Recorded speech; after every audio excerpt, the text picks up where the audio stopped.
Poderoso e tremendo é o nosso Deus. Esse nome enaltece ao nosso Deus, deixando exatamente no lugar que Ele deve estar, porque Ele é poderoso, maravilhoso. Ele faz e sempre fará coisas maravilhosas por nós.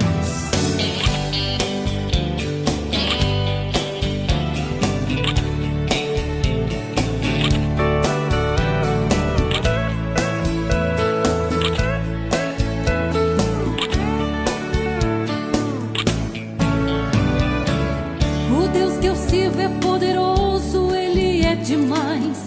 Tudo que eu peço pra Ele, esse Deus me faz.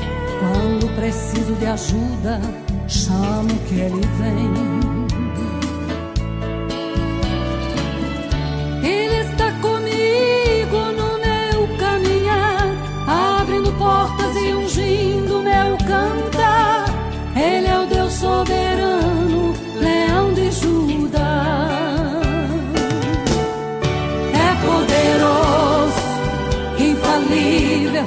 É Deus tremendo, invencível, vence o inimigo, pois o mal não vai resistir.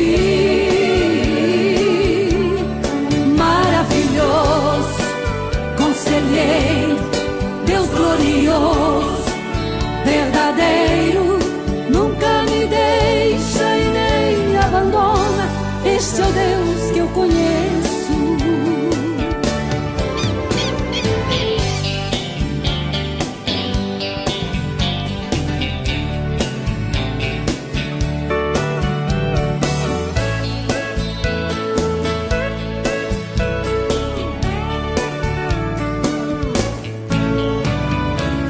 O Deus que eu sirvo é poderoso, é só confiar. Se for preciso novamente, Ele abre o mar. Ele faz o impossível pra te socorrer. Se o inferno inteiro contra mim levantar, Ele ordena os seus anjos pra me ajudar. Ele é o Deus soberano, leão de Judá. É poderoso, infalível, é Deus tremendo, invencível, vence o inimigo, pois o mal não vai resistir.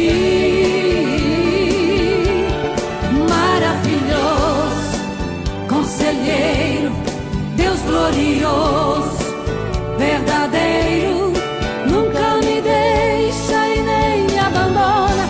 Este é o Deus que eu conheço.